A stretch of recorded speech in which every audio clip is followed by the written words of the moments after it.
이자우 서로 함께 사랑합니다, 축복합니다, 감사합니다, 승리하세요. 인사 나누시겠습니다. 네, 사랑합니다. 예, 감사합니다. 이렇게 앞에 보니까 우리가 십자가의 군병인데 우리 대한민국을 지키는 군인 아저씨가 왔어요. 우리 정수연, 이렇게 우리 청년이 휴가 맡아서 온 것 같습니다. 우리 환영의 박수 한번 했으면 좋겠습니다.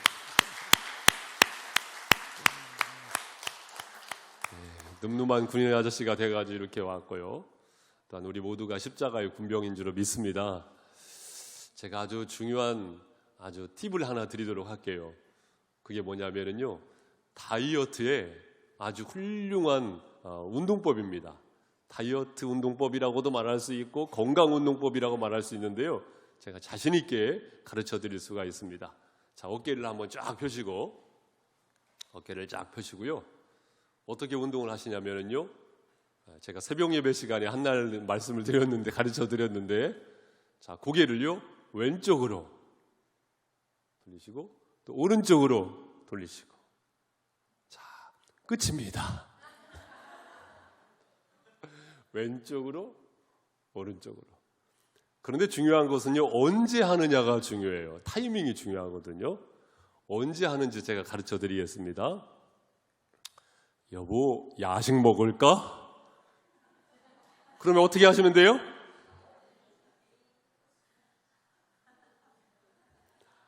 아빠, 야식 먹자. 이렇게 하면 끝입니다. 따라해 보십시오. 거절 능력. 거절 능력. 뭐 육체적인 다이어트 뿐이겠습니까? 육체적인 건강뿐이겠습니까? 우리 영적인 삶 속에서도 똑같습니다. 육신의 정욕과 안목의 정욕과 이생의 자랑이 쑥 올라올 때 거절하는 것입니다. 거절하는 것입니다. 하나님이 기뻐하시지 않는 삶, 우리 신앙 양심이 알잖아요. 그렇잖아요? 신앙 양심이 분별할 수 있습니다. 그때는요, 거절하는 것입니다. 거절하는 것입니다. 한 주간의 삶 속에서 하나님의 사람으로서 믿음의 삶을 잘 지켜나가시기를 주님의 이름으로 축복합니다. 누가복음 17장 말씀에 보면은 예수님으로부터 10명의 나병 환자가 치료를 받습니다. 깨끗하게 치료를 받게 됩니다. 그 중에서 몇 사람이 주님 앞에 나와서 하나님께 영광을 돌립니까? 한 사람이지 않습니까? 마찬가지로 하나님께서 우리를 향해서 이미 은혜를 베풀어 주셨습니다. 하나님께서 우리에게 맞는, 각 사람에게 맞는 은혜를 베풀어 주셨어요. 다시 말하면 하늘의 문이 활짝 열려졌습니다. 우리를 향한 하늘의 문이 활짝 열려졌습니다. 예수님께서 침례를 받으실 때에 하늘이 열리고 성령이 임하시고 소리도 들리지 않습니까? 이는 내 사랑하는 아들이요 내 기뻐하는 자라. 이는 내 사랑하는 자요 내 기뻐하는 자라. 마찬가지로 하나님의 사랑이 우리를 향해서 활짝 열리게 된 줄로 믿습니다. 이제는 중요한 것이 무엇이냐면 내가 하나님을 향해서 활짝 열어야 하는 것이죠. 내가 하나님을 향해서 활짝 열어야 합니다. 이러한 게 말씀을 보면서 우리가 그 코드로 큐티하시면 돼요. 그 고백으로 묵상을 하시면 딱 맞춤새인 것이죠. 내 마음의 문을 활짝 열고 하나님의 말씀을 만나는 것입니다. 이 열왕기서 말씀은 말 그대로 열 왕들의 이야기예요. 영어 성경으로는 제목이 킹스 이렇게 돼요. 왕들의 이야기라는 말씀인데요. 저자가 누굴까? 아마 대부분의 성서학자들은요, 예레미야로 봅니다. 예레미야. 그 이유 중에 가장 큰 이유가 무엇이냐면요, 이스라엘 역사 끝물에서 활동하던 선지자가 예레미야 선지자였거든요. 바벨론에게 정복당하기 직전 끝물에서 활동하였었던 선지자가 예레미야 선지자거든요. 그래서 이 열왕기 말씀 가장 마지막에도 여호야긴 왕의 이야기로 끝나고 예레미야서도 마지막에 여호야긴 왕의 이야기로 끝납니다. 호세아 선지자 같은 경우에는 BC 722년경 주로 활동했었던 선지자예요. 그런데 그로부터 약 200년 가까이 흘렀을 때 남유다가 이스라엘이 멸망했거든요. 그러니까 그 호세아 선지자가 200년 후의 이야기를 알까요? 모를까요? 모르겠죠. 하지만 예레미야 선지자 같은 경우에는 끝물에 활동했던 선지자로서 아마 이스라엘 역사를 통틀어서 아우르면서 하나님의 역사를 쓸 수 있었겠죠. 그렇기 때문에 대부분의 선지자, 대부분의 사람들이 예레미야 선지자로 추정을 하는데 사실 100% 확실하다고 말씀드리기는 어려워. 추정할 뿐이지요. 추정할 뿐입니다. 여러분, 근간에 우리가 열왕기 말씀을 큐티하게 될 것입니다. 날마다 이 말씀을 만나게 되면서 하나님께서 어떻게 일하시는지, 내 인생을 향하여서 하나님께서 어떻게 인도하실 것인가를 순간순간 만나실 수 있는 은혜 시간이 되실 수 있기를 바랍니다. 자, 우리 첫 장 첫 절 말씀으로 가셔서 우리 같이 1장 1절 말씀 함께 읽겠습니다. 시작. 다윗 왕이 나이가 많아 늙으니 이불을 덮어도 따뜻하지 아니한지라. 누가요? 다윗 왕이. 다윗 왕이 누굽니까, 여러분? 천하의 다윗 왕 아닙니까? 데이비드. 많은 사람들이 다윗 왕을 흠모해요. 그런데 그 다윗 왕이 신하들의 고민의 대상이 되었어요. 그래가지고 어떻게 합니까?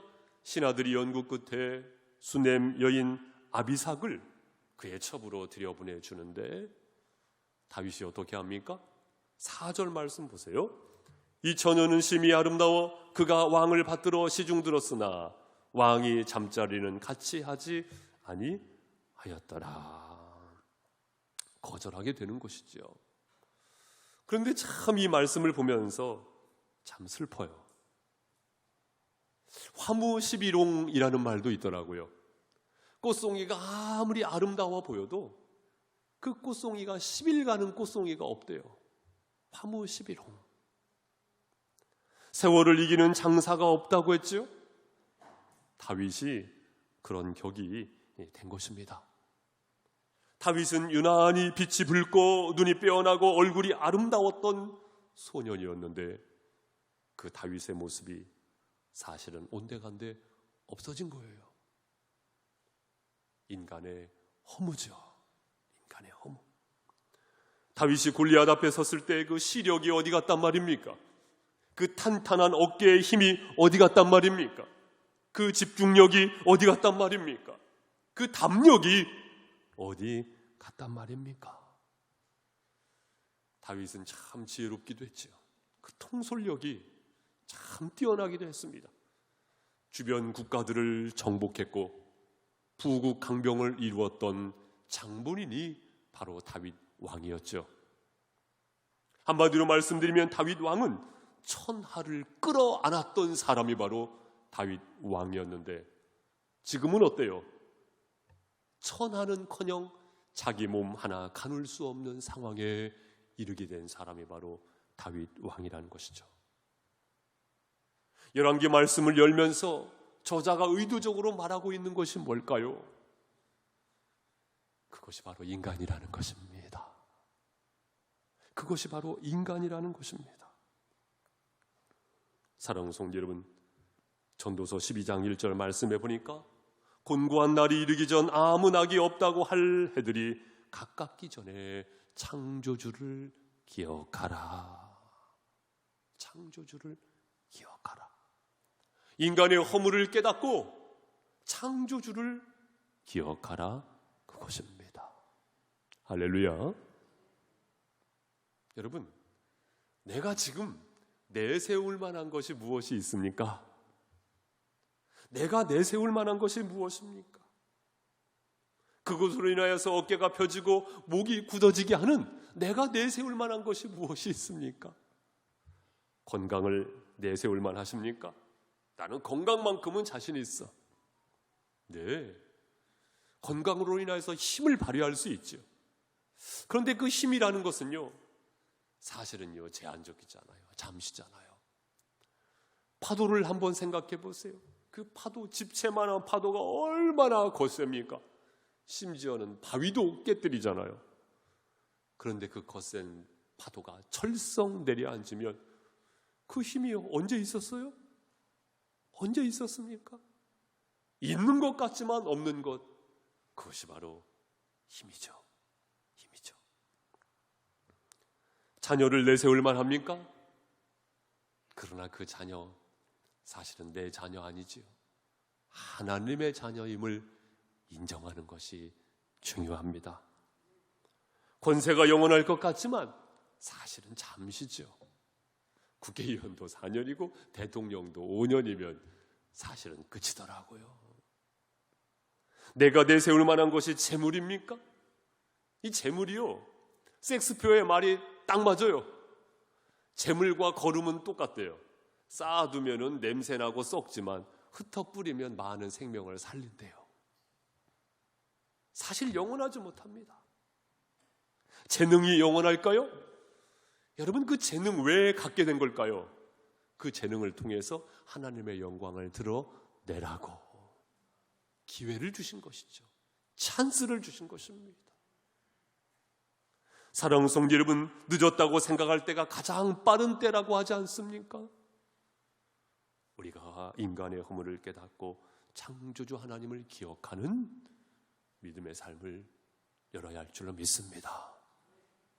또한 5절 말씀으로 가보시기 바랍니다.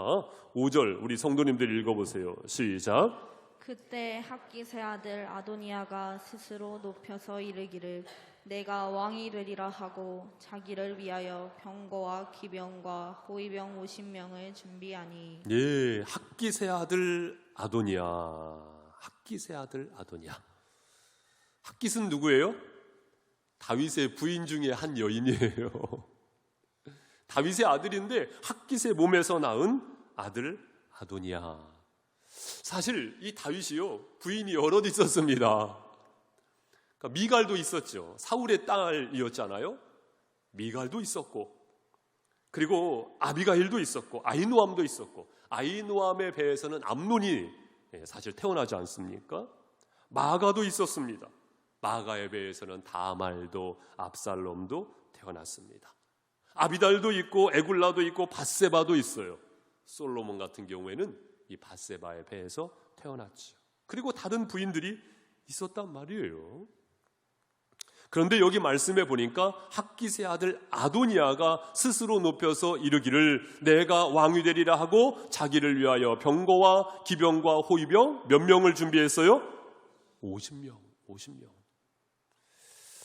6절 말씀 보시기 바랍니다. 그는 압살롬 다음에 태어난 자요. 중요한 말씀이에요. 압살롬 다음에 태어난 자요. 용모가 심히 준수한 자라 그의 아버지가 내가 어찌하여 그리하였느냐고 하는 말로 한 번도 그를 섭섭하게 한 일이 없었더라. 어렸을 적부터 이 다윗이 오냐 하면서 키웠기 때문에요, 이 다윗의 자녀들이요 사실 온전하게 성장하지 못했다고 말해도 틀리지 않습니다. 스스로 높여서, 성경은 스스로 높여서 이런 표현을 할 때는요 뭔가 문제가 있었다는 것을 암시하고 있어요. 황색불이 깜막거리고 있다라고 보면 딱 맞습니다.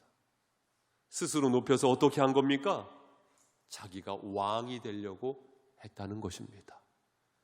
중요한 것은 무엇이냐면 그는 압살롬 다음에 태어난 자요. 압살롬 다음에 태어났다. 자, 그러면 저를 보시기 바랍니다.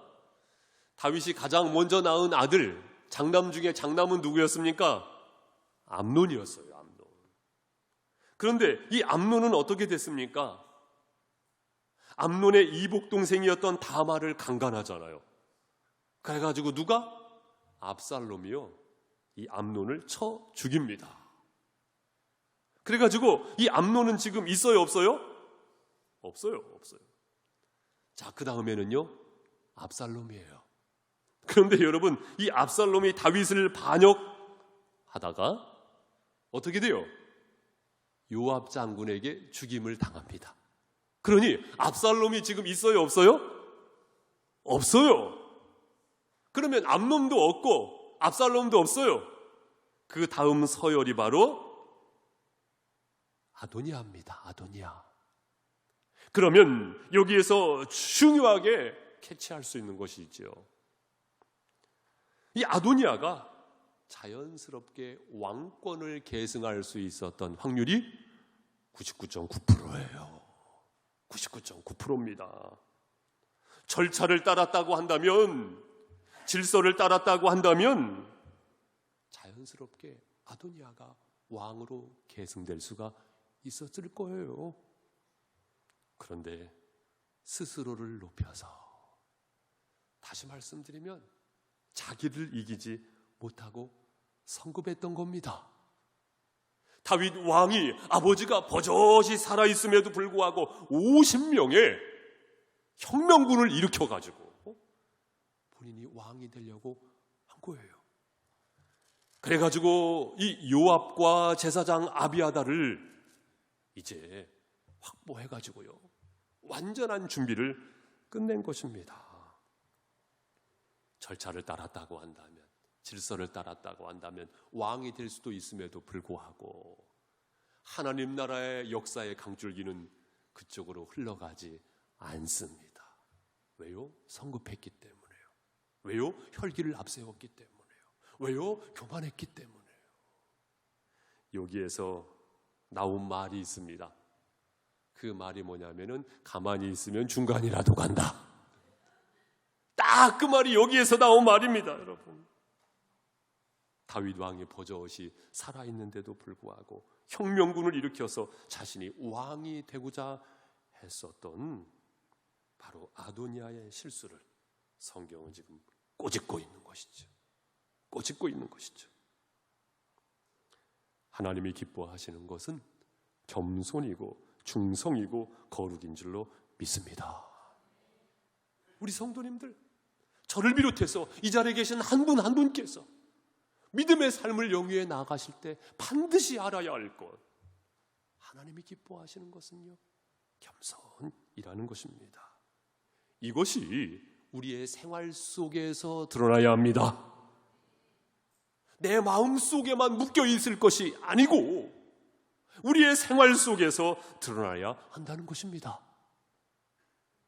나는 겸손한 사람입니다.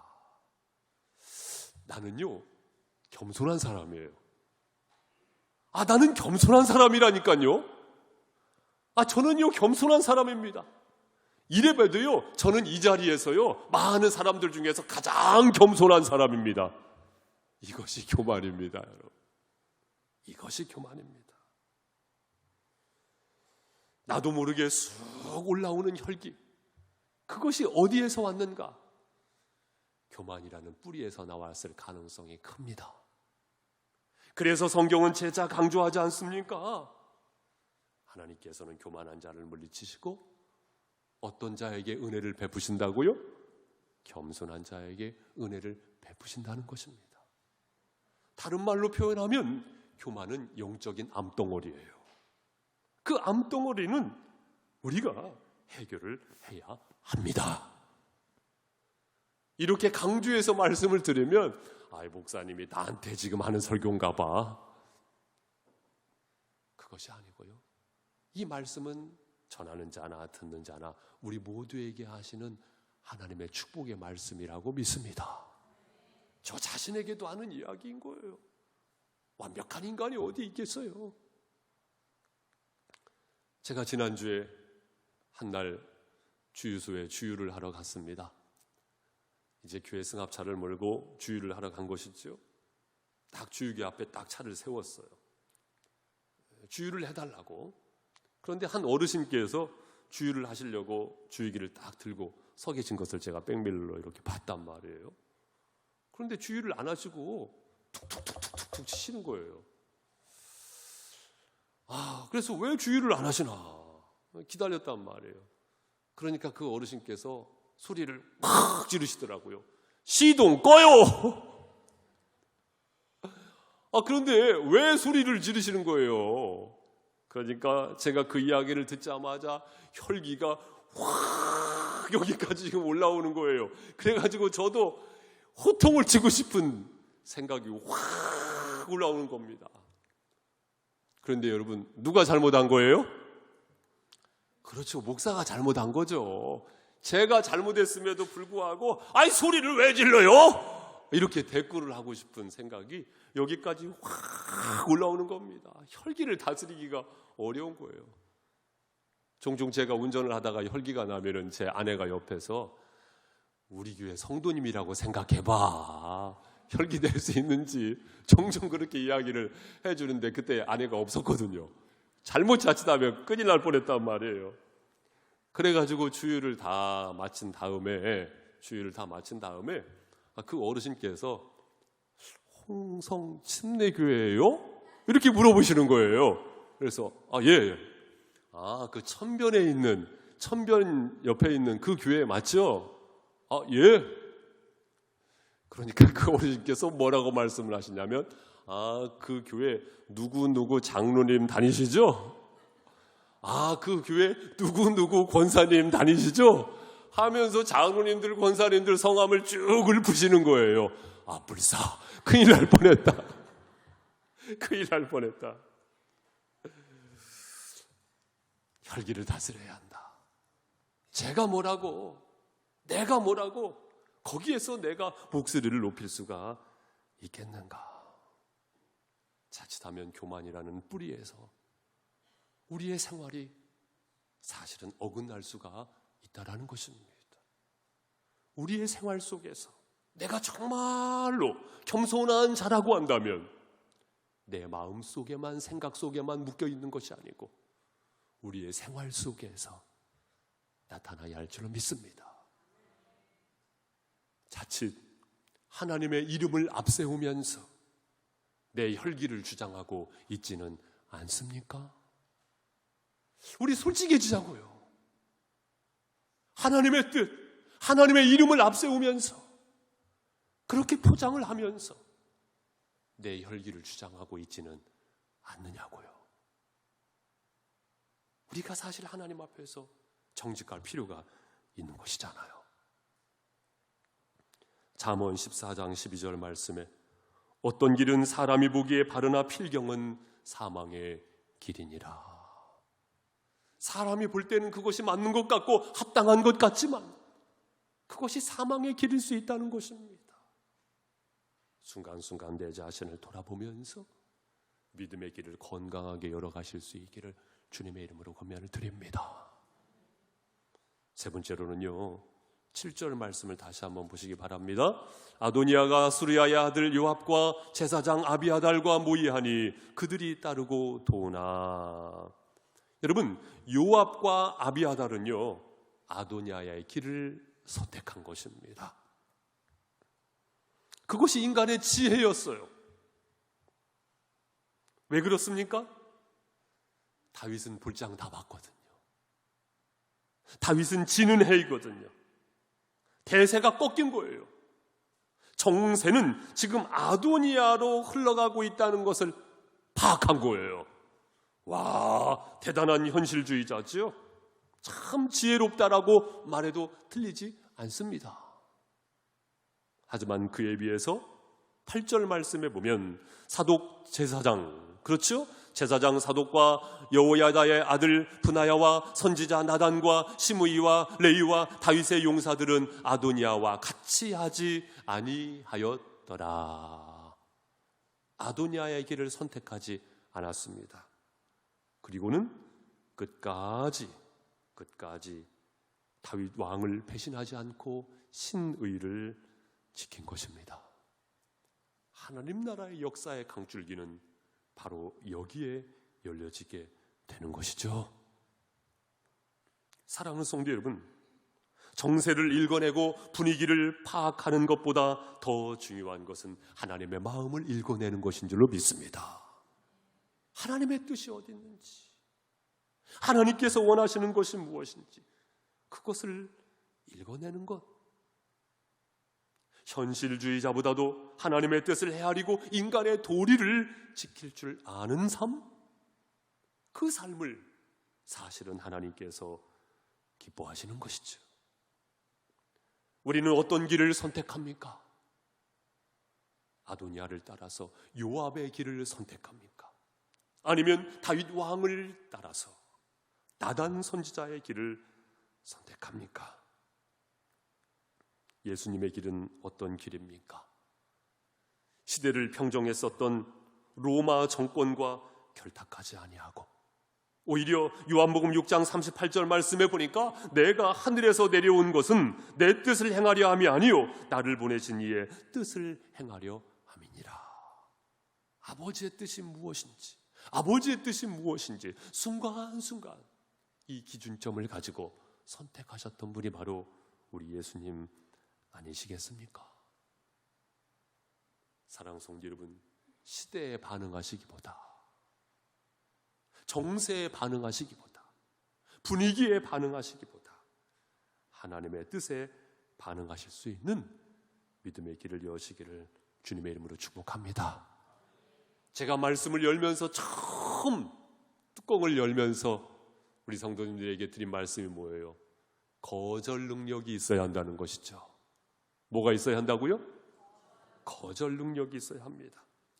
너희는 이 세대를 본받지 말고 오직 마음을 새롭게 함으로 변화를 받아 하나님의 선하시고 기뻐하시고 온전하신 뜻이 무엇인지 분별하도록 가라. 분별력이 있어야 합니다. 어떤 경우에는 가장 가까이 있는 사람이 내 분별력을 흐리게 하기도 하지요. 하지만 믿음의 중심을 잘 지키시기 바랍니다. 믿음의 기둥을 잘 지키시기를 바랍니다. 때로는 거절 능력을 가져야 할 것이고 이것이 하나님의 뜻이라는 것을 밝히 알게 됐다고 한다면 그 길을 걸어가는 것입니다. 혹여나 지금까지 이 세대를 따르셨다고 한다면, 유행 풍조를 따라가셨다고 한다면, 사람의 뜻을 따르셨다고 한다면, 인간의 욕망의 길을 따르셨다고 한다면 거절 능력을 발휘하십시오. 그리고 하나님의 뜻을 따라가시는 믿음의 길을 여실 수 있기를 바랍니다. 이러한 자를 통해서 하나님 나라가 세워지고 이러한 자를 통해서 하나님의 뜻이 완성되어져 가는 것 아니겠습니까? 사랑하는 성도 여러분, 사실은 인생이 허무한 것이죠. 인간이 품는 야망이 사실은 허무한 것입니다. 사람이 그 길을 계획할지라도 걸음을 인도하시는 분은 하나님이라고 하잖아요. 허무한 것입니다. 인간의 꾀와 인간의 지혜가 사실은 허무한 것입니다. 열왕기서 첫 장은 그것을 말씀하고 있습니다. 우리 모두가 창조주를 기억하면서 하나님을 향해서 마음의 문을 활짝 여시고 여러분의 발걸음이 믿음의 발걸음으로 활짝 열리시기를 주님의 이름으로 축복합니다. 기도하시겠습니다.